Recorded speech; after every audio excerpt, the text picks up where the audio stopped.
While taking a walk down the South Ayrshire coast in Scotland, a dog walker noticed something strange in the distance, and when they got a bit closer, they realized it was the body of a woman. Little did they know, the horrific beachside discovery would spark a long string of conspiracy theories that would rock the true crime world for decades to come. The circumstances surrounding 30-year-old Annie Börjesson's death in 2005 are still shrouded in mystery. After being notified of her corpse, law enforcement was quick to label the case as a self-inflicted fatal accident. But everyone who knew the woman, including her mother, says there's no way Annie would ever take her own life. But did they really know her well enough to make that judgment? To answer this question, we'll have to take a look at why the Swedish woman was in Scotland to begin with. Annie reportedly fell in love with the country after a brief vacation. She wanted to experience something new outside her life in Turbo, her hometown in Sweden, so she decided to pack her bags and move to Scotland in 2004. And immediately, she saw a huge difference in her life. Standing at 5 foot 8 inches, Annie had an athletic build and the classic blonde hair, blue eyes combo. She was also incredibly smart and gifted with both music and languages. In total, she spoke 5 different languages and was even part of a band that played shows across the European continent. Annie loved the rich history and vibrant culture of Edinburgh, the Scottish town she moved to. Although she didn't have a job, she wasn't worried about money since she was still getting unemployment checks from her home country. It was enough to pay the rent at her apartment and fund the lifestyle she wanted. But she was actively looking for work in the hotel sector, although she was having a hard time finding anything. Being unemployed was a constant source of stress, since her residency in Scotland depended on being able to find a job. To unwind, Annie did what most people her age did. She explored the city and enjoyed the nightlife in the area.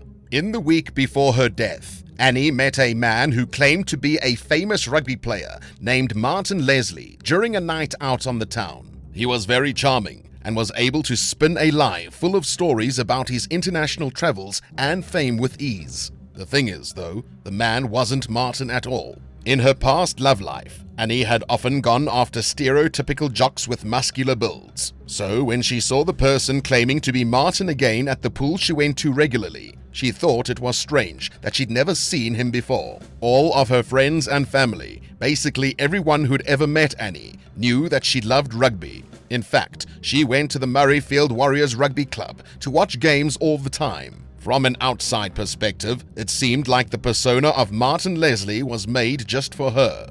Maria JANSSON, Annie's best friend, told media outlets about the last time she spoke to the woman.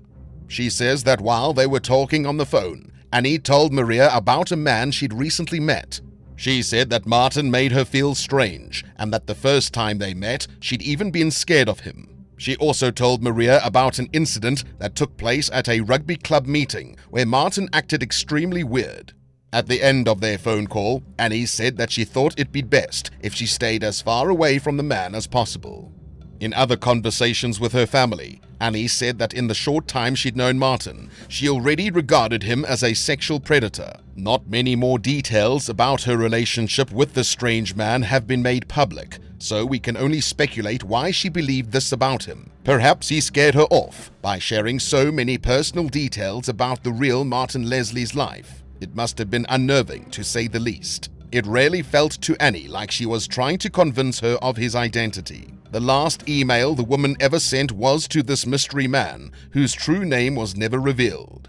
Before their daughter's death, the Börjesson family grew endlessly worried about Annie. They'd heard strange things about Martin, and Annie always sounded a bit sad over the phone, as if she was depressed.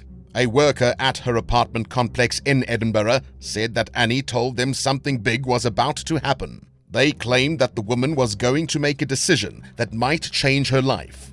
While this really could have meant anything, many skeptics think this declaration had something to do with Annie's death. Is it possible that she was hiding a dark secret from those closest to her? One of the last times she spoke with her mother, Börjesson, Annie defiantly said that she could take care of herself.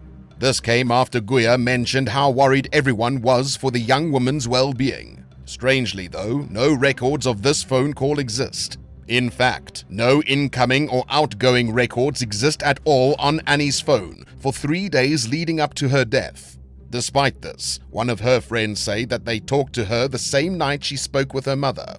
The friend claims that Annie told her she had a party to go to at around 10 p.m. that evening. What's strange about this alleged conversation is that she wouldn't give out any details about the event or what it was for. And to this day, no one knows if the party was real or if Annie just made it up. 2 days before the discovery of her body on December 3rd, Annie went to the airport. She was excited to head back to Sweden for the holidays to celebrate with her loved ones.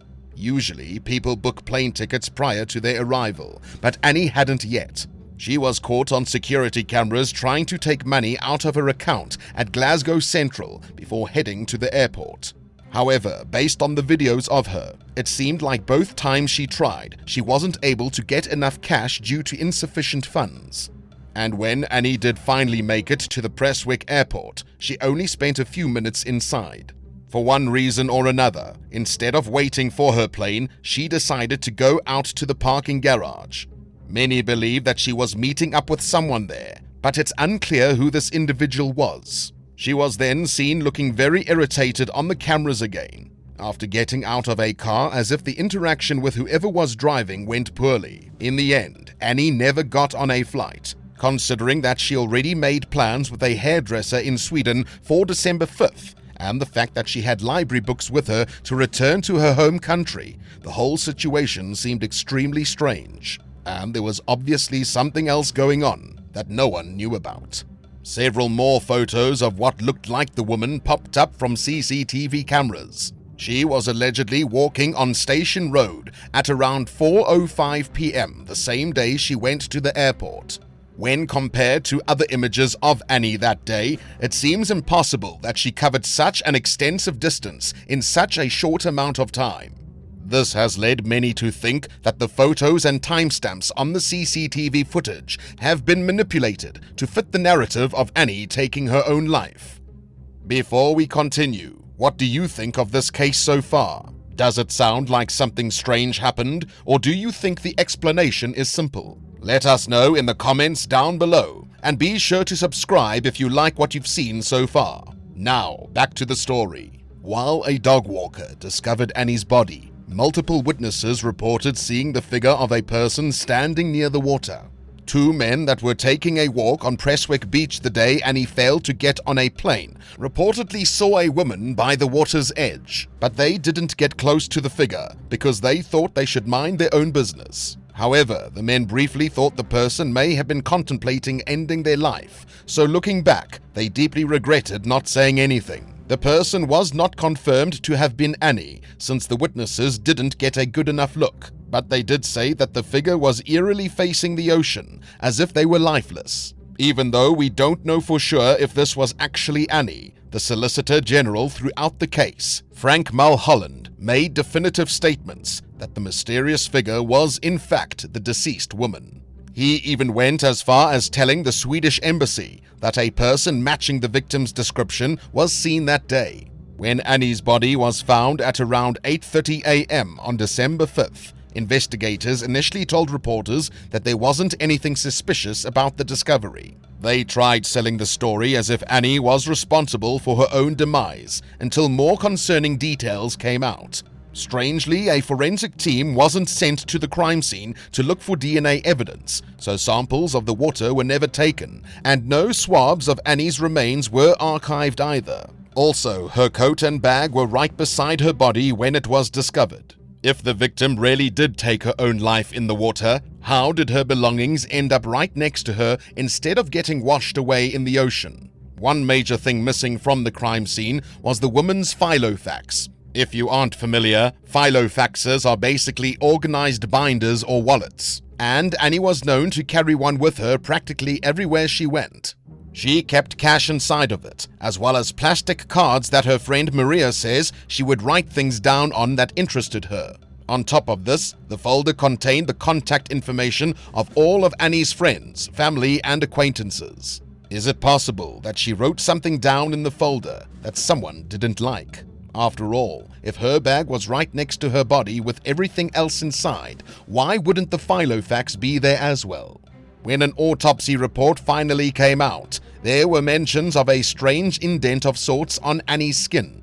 She also had several bruises on her forehead and scratches across her arm. The police brushed these small injuries away, saying the victim had likely come into contact with floating objects after her death. However, another medical professional took a second look at the body after it was sent back to Sweden, and they found additional wounds that weren't initially included in the first autopsy report, like more bruises on Annie's side and behind her ear. The undertaker says the injuries were extensive and should have been obvious.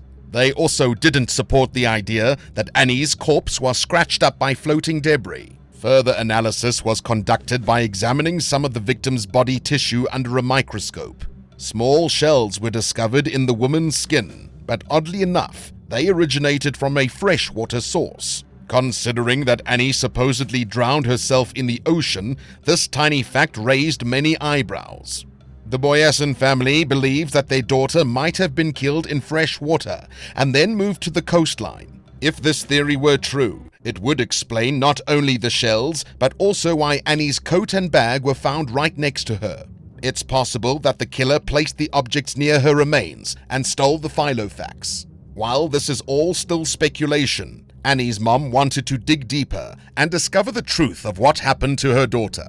So she managed to get access to the victim's Hotmail account. But when she opened up the inbox, there was nothing there. Surprisingly, everything had been wiped clean. Maria also tried to get a hold of the call records between her and Annie, but she had no luck. Every call that the two shared seemingly didn't exist on any records, and it appeared as if they too had been deleted. Not long after her friend's death, Maria began having issues of her own. An unsaved number kept calling her at all hours of the day, and when she answered, the other line was completely silent. She also had difficulties logging into her own email. All of this worried Maria, so she tried to do some investigating herself. Her search led to a journalist from the United States named KRISTINA Börjesson. This woman and Annie shared more than their last name.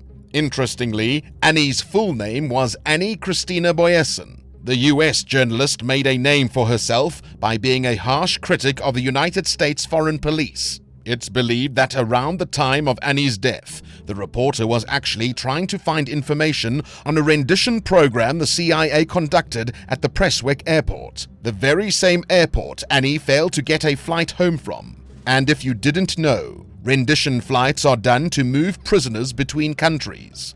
This coincidence shocked everyone working on the case, and true crime enthusiasts believe it's possible that Annie could have been falsely targeted by some kind of security detail. With this in mind, the fact that the victim's phone and email records were all wiped clean makes more sense. A government agency with powers similar to the CIA is entirely capable of erasing sensitive information if necessary. But the story only gets more bizarre from here. Even though Annie was a Swedish citizen, her government declared her case files as classified. They say that the information contained inside of them could hurt Sweden's national interests and foreign relations if leaked. But what in the world could possibly be that important, especially if Annie supposedly ended her own life as they say? Some conspiracy theorists believe that the CIA was trying to take out the journalist KRISTINA Börjesson and accidentally confused the woman with Annie. If true, this would have been a major screw-up on their part. Perhaps Sweden is trying to cover for the CIA in order to preserve their relationship with the United States. All of this is speculation, but Annie's mother still believes something fishy happened leading up to her daughter's death. In 2013, she created a petition that received thousands of signatures for Annie's hidden information to be released. The request was denied though, and we're still left with so many questions.